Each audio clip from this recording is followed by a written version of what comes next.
Alright guys, to start off this project, I'm going to be using some 1.5 inch wide maple, and I have two pieces of this 3/4 inches thick, and it is 7 feet long. And I have the same amount as oak, so I'm going to be using oak and maple. So when you build a project like this, you want two contrasting colors.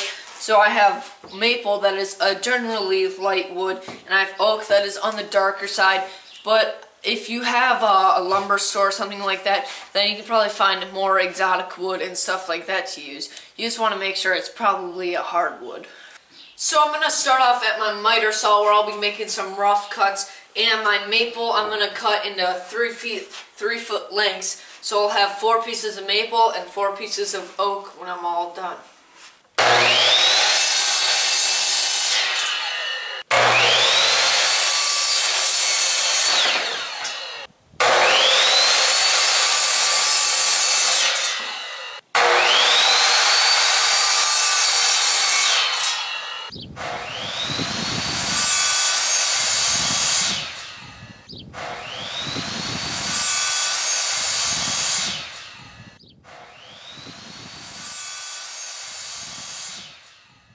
Alright, so now a few hours went by, and I'm going to unclamp everything.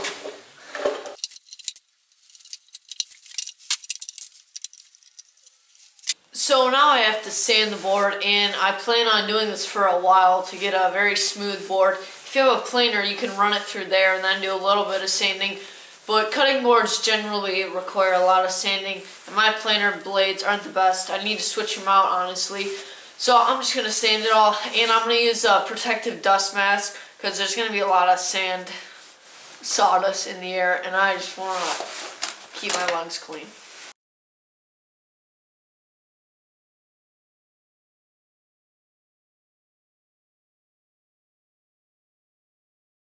So now I'm over at my table saw after I sanded this completely smooth on both sides, and it's really nice. It really does feel just like it's one piece of wood. And now I set up a stop block on my table saw sled, and I set the stop block to be 1 inch away. So the board right now is 3/4 of an inch thick, and now I'm cutting a bunch of 1 inch strips, and I should get about 35 or 36.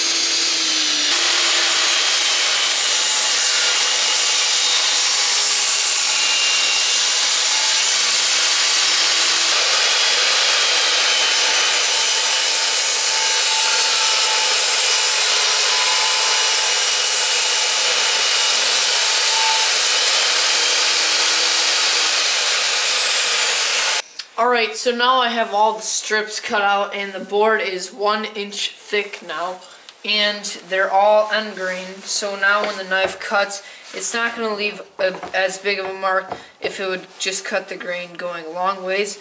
That's why end grain is so much stronger.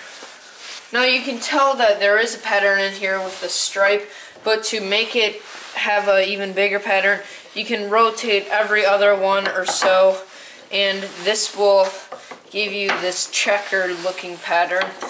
And on the ends it's solid, and in the middle it's more of a checker shape.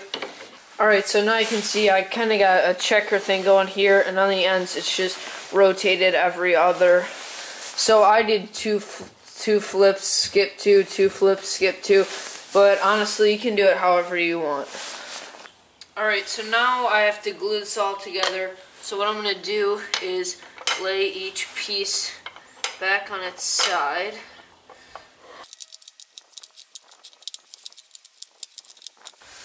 And now I can bring this clamp together and just tighten it a little.